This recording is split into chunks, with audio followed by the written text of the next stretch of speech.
Assalamualaikum warahmatullahi wabarakatuh. Polantas Aceh hadir.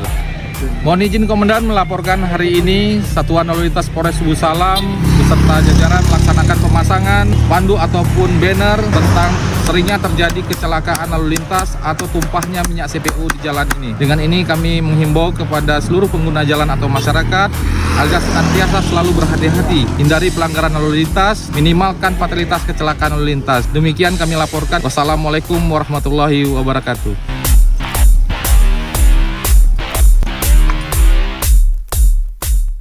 Jatuh di aspal tak seindah jatuh cinta. Utamakan keselamatan. Sayangi keluarga Anda.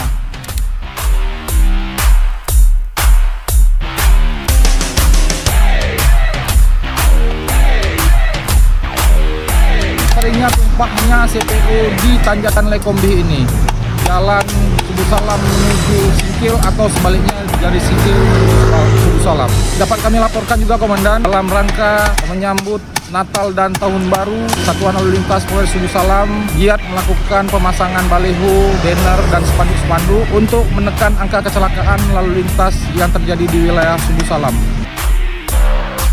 Dilarang kecelakaan di sini, rumah sakit jauh.